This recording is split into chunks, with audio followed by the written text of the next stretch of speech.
മലയാള cinema മാറുകയാണ്. കഴിഞ്ഞ കുറെ നാളുകളായി വന്നുകൊണ്ടിരിക്കുന്ന ചില സിനിമകൾ നോക്കുമ്പോൾ മലയാള സിനിമയുടെ ആസ്വാദന രീതി മാറിക്കൊണ്ടിരിക്കുകയാണെന്ന് പ്രേക്ഷകന്റെ ചിന്തയെ കൂടി ഉൾപ്പെടുത്തിക്കൊണ്ട് അത് അവർ മനസ്സിലാക്കുന്ന കാര്യങ്ങൾ ഒരു മധുരം പോലെ മനസ്സിലിട്ട് അലിയിച്ച് ആസ്വദിക്കുന്നത് പോലെ ഒരു രീതി. ദേശീയ ന്യൂസ് സൺഡേ മൂവി റിവ്യൂവിലേക്ക് എല്ലാവർക്കും സ്വാഗതം. ഞാൻ സുരേഷ് UPR. ഒരു നല്ല സിനിമ ജനിക്കാൻ പ്രധാനമായും എന്തൊക്കെയാണ് വേണ്ടത്? നല്ല രീതിയിൽ ഡെവലപ്പ് ചെയ്യാവുന്ന ഒരു കഥ. ആ കഥ ഒരു സംവിധായകന്റെ ഭാവനയിലൂടെ അല്ലെങ്കിൽ ഒരു എഴുത്തുകാരന്റെ ഭാവനയിലൂടെ കൃത്യമായ ഒരു തിരക്കഥയാണ്. അതിനെ ഭംഗിയായി യാതൊരുവിധ വിട്ടുവീഴ്ചയുമില്ലാതെ ഷൂട്ട് ചെയ്യുക, പിന്നെ ഇഴമുറിയാതെ അത് എഡിറ്റ് ചെയ്യുക, കൂടുതൽ പ്രേക്ഷകന്റെ മനസ്സിലേക്ക് ആഴത്തിൽ ഇറങ്ങും വിധം പശ്ചാത്തല സംഗീതം ഒരുക്കുക, ഒരു നല്ല സിനിമയാക്കുക. ബാക്കിയുള്ള എല്ലാ ഘടകങ്ങളും ആ നല്ല സിനിമയെ കൂടുതൽ പ്രേക്ഷകനിലേക്ക് തിയേറ്ററിൽ ആസ്വാദ്യകരമാക്കാൻ സഹായിക്കും. ഒരു സിനിമയുടെ ആദ്യ പ്രേക്ഷകൻ എന്ന് പറയുന്നത് ആ സിനിമയിലെ എഴുത്തുകാരനോ സംവിധായകനോ അത് സിനിമ എടുക്കുന്നതിന് മുമ്പ് ആദ്യമായി ആരോടാണ് പറയുന്നത് എന്നനുസരിച്ചിട്ടാണ്. അങ്ങനെയെങ്കിൽ ഈ സിനിമയുടെ ആദ്യത്തെ പ്രേക്ഷകൻ ഒരുപക്ഷെ മമ്മൂക്ക തന്നെ ആയിരിക്കാം. മമ്മൂക്കയുടെ ഒരു പ്രത്യേക തീരുമാനമാണ് പ്രേക്ഷകർക്ക് ഇത്രയധികം തിയേറ്ററിൽ സന്തോഷം നൽകിയ കളങ്കാവൽ എന്ന സിനിമയിലേക്ക് ഏത് പുതുമയെയും ആദ്യമായി ഉൾക്കൊള്ളാനും അറിയാനും ആഗ്രഹിക്കുന്ന ഒരു വ്യക്തിയാണ് മമ്മൂക്ക. ഇന്ത്യയിലെ ആദ്യത്തെ ഇന്റർനെറ്റ് സബ്സ്ക്രൈബേഴ്സിൽ ഒരാളായിരുന്നു. പുതിയ പുതിയ ക്യാമറകൾ വരുമ്പോൾ, പുതിയ ഡിജിറ്റൽ ഉപകരണങ്ങൾ വരുമ്പോൾ അതെല്ലാം സ്വന്തമാക്കി അതിനെക്കുറിച്ച് അറിയുവാനും പഠിക്കുവാനും ആ മാറ്റത്തെ ഉൾക്കൊള്ളുവാനും ശ്രമിക്കുന്ന ഒരു പ്രതിഭയാണ് മമ്മൂക്ക. അതുകൊണ്ട് തന്നെ ഈ സിനിമയിൽ വരാവുന്ന മാറ്റം പൂർണ്ണമായി ഉൾക്കൊള്ളാൻ ഇതെങ്ങനെയൊരു സിനിമയായി മാറും, ആ സിനിമയായി മാറുമ്പോൾ പ്രേക്ഷകന് എന്തായിരിക്കും പുതുമ ആവശ്യമുള്ളത് എന്ന് കൃത്യമായി മനസ്സിലായതുകൊണ്ട് മാത്രമാണ് ഇതിലെ നായകന് പകരം പ്രതിനായകനാകാൻ അദ്ദേഹത്തെ പ്രേരിപ്പിച്ചത്. ആ തീരുമാനമാണ് മലയാള സിനിമയിൽ വെറും ഒരു സാധാരണ സിനിമയാവുമായിരുന്ന കളങ്കാവൽ എന്ന സിനിമ പ്രേക്ഷകർ ഇഷ്ടപ്പെടുന്ന അല്ലെങ്കിൽ പ്രേക്ഷകരെ ത്രസിപ്പിച്ച, പ്രേക്ഷകർക്ക് ഇത്രയധികം ആനന്ദം നൽകിയ, പ്രേക്ഷകർക്ക് ഇത്രയധികം തിയേറ്ററിൽ സന്തോഷം നൽകിയ കളങ്കാവൽ എന്ന സിനിമയാവും. കാരണം പ്രേക്ഷകൻ എന്തെങ്കിലും പ്രത്യേകതകൾ മുന്നോട്ട് വെച്ചില്ലെങ്കിൽ തിയേറ്ററിൽ തിരസ്കരിക്കപ്പെടുമെന്ന് കൃത്യമായി അറിയുന്ന ഒരാളാണ് മമ്മൂക്കയുടെ പ്രതിനായക വേഷം തന്നെയാണ് ഈ സിനിമയെ ഇത്രയധികം തിയേറ്ററിലെ ആസ്വാദന ശേഷിയിലേക്ക് മാറ്റാൻ സഹായകമായി. മമ്മൂക്ക എന്ന നടന്റെ പക്വതയാർന്ന പ്രകടനം മാത്രം മതി തിയേറ്ററിൽ ആസ്വാദകർക്ക് ഈ സിനിമ ഇഷ്ടപ്പെടാം. അതോടൊപ്പം തന്നെ നമുക്കറിയാം, അന്യഭാഷാ ചിത്രങ്ങൾ ഉൾപ്പെടെ വിനായകൻ എന്ന നടന്റെ കഴിവ് നമുക്കറിയാം. മമ്മൂക്ക എന്ന പ്രതിഭയുടെ കൗണ്ടർ പാർട്ടായി വരുമ്പോൾ അദ്ദേഹം കാണിക്കുന്ന ആക്ടിംഗ് സ്റ്റെബിലിറ്റി വളരെയധികം ശ്രദ്ധേയമാണ്. അതുതന്നെ ഈ സിനിമയെ പലപ്പോഴും മറ്റൊരു തലത്തിലേക്ക് ഉയർത്തുന്നു. മമ്മൂക്കയുടെ കഥാപാത്രമായി മാറുന്ന രീതിയും അദ്ദേഹത്തിന്റെ ചെറിയ ചെറിയ മാനസങ്ങളും പ്രകടനങ്ങളും പെരുമാറ്റങ്ങളും നോട്ടവും എല്ലാം തന്നെ വളരെയധികം ഹൃദ്യമായ രീതിയിലാണ് പ്രേക്ഷകന് അനുഭവപ്പെടുന്നത്.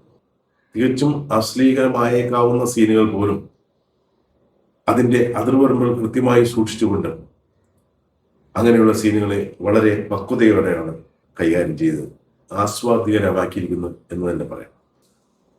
അത്രയ്ക്ക് ആക്ടിങ്ങിന്റെ ഒരു ലൈബ്രറി തന്നെയാണ് മമ്മൂക്ക എന്ന് നമുക്കെല്ലാവർക്കും അറിയാം.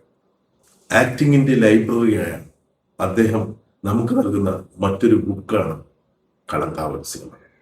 ഈ സിനിമയിലെ ഏറെ സൂക്ഷ്മതയുള്ള എഡിറ്റിംഗ് ശ്രദ്ധേയമാണ്. എഡിറ്റിംഗ് എന്ന് പറയുമ്പോൾ ഒരു ചെറിയ സിനിമാ സംവിധാനം കൂടിയാണ്. അതുകൊണ്ട് തന്നെ ജിതിൻ കെ ജോസ് എന്ന സംവിധായകന്റെ തോളോട് ചേർന്നുകൊണ്ട് തന്നെ അദ്ദേഹത്തിന്റെ മനസ്സിനൊപ്പം നിന്ന് തന്നെ പ്രവീൺ പവാകർ എന്ന എഡിറ്റർ കൃത്യമായി ഈ സിനിമയുടെ എഡിറ്റിംഗ് നിർവഹിച്ചു. വളരെ ചിട്ടയോടെ യാതൊരുവിധ തീവ്രതയും ചോരാതെ എഡിറ്റർ തന്റെ ജോലി കൃത്യമായി നിർവഹിച്ചിരുന്നു. പഴയ കാലവും പുതിയ കാലവും ഇടകലർന്നുള്ള ഒരു സിനിമാ കഥ പറച്ചിലാണ് ഇതിൽ മിക്കയിടത്തും വരുന്നത്. അതുകൊണ്ട് തന്നെ ക്യാമറ ഫൈസൽ അലി കാലഘട്ടത്തിന്റെ വ്യതിയാനങ്ങൾ കലാസംവിധായകന്റെ സഹായത്തോടു കൂടി കൃത്യമായി ഫ്രെയിമിൽ പകർത്തിയിരുന്നു. ഒരിടത്ത് പോലും കാലവ്യതിയാനത്തിന്റെ ക്ലിപ്തതയിൽ നിന്ന് വ്യതിചലിക്കുന്നതായി നമുക്ക് ഒരിക്കലും അനുഭവപ്പെടില്ല. കാലവ്യതിയാനത്തിന്റെ ക്ലിപ്തതയിൽ നിന്ന് വ്യതിചലിക്കാതെ വളരെ മനോഹരമായി ദൃശ്യം അതിന് സഹായമാകുന്നതിനുള്ള മികച്ച കലാസംവിധാനം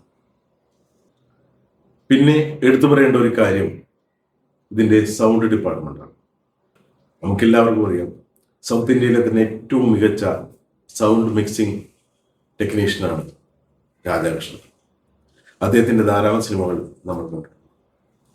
മുജീബ് മജീദിൻ്റെ പശ്ചാത്തല സംഗീതത്തെ പ്രേക്ഷകനെ തിയേറ്ററിൽ ഏറ്റവും കൂടുതൽ ത്രസിപ്പിക്കുന്ന രീതിയിൽ, പ്രേക്ഷകനെ മറ്റൊരു തലത്തിലേക്ക് ഉയർത്തുന്ന രീതിയിൽ, പ്രേക്ഷകനെ മറ്റൊരു ലോകത്തേക്ക് നയിക്കുന്ന രീതിയിലാണ് അതിൻ്റെ ഫൈനലി മിക്സിങ് രാധാകൃഷ്ണൻ നടത്തിയിരുന്നത്. ഇതിൻ്റെ സൗണ്ട് എഫക്ട്സ് തിയേറ്ററിൽ വേറൊരു ആസ്വാദന തലം തന്നെയാണ് സൃഷ്ടിക്കുന്നത്. ചുരുക്കി പറഞ്ഞാൽ എല്ലാവർക്കും അറിയാവുന്ന ഒരു കഥയെ കൂടുതൽ ഉദ്യോഗഭരിതമാക്കി മനോഹരമായൊരു ക്ലൈമാക്സോടുകൂടി തികച്ചും ആസ്വാദ്യകരമാക്കിയിരിക്കുകയാണ് ജിതിൻ കെ ജോസ് എന്ന സംവിധായകൻ. മമ്മൂക്കയുടെ ഭാവമാറ്റം സിനിമയെ പഠിക്കുന്നവർക്കും അടുത്തറിയുന്നവർക്കും ഇഷ്ടപ്പെടുമെങ്കിലും സാധാരണ സ്ത്രീ പ്രേക്ഷകർക്ക് മിക്കവാറും ഇഷ്ടപ്പെടാതിരിക്കാനാണ് സാധ്യത. കാരണം ഇത് സാധാരണ സ്ത്രീ പ്രേക്ഷകർക്ക് ഉൾക്കൊള്ളാൻ വളരെയധികം വിഷമമാവും. കാരണം അത്രയ്ക്കധികം നന്മയുള്ള മനോഹരമായ കഥാപാത്രങ്ങളാണ് മമ്മൂക്ക മലയാള സിനിമയിലൂടെ നമ്മുടെ പ്രേക്ഷകർക്ക് നൽകിയിട്ടുള്ളത്.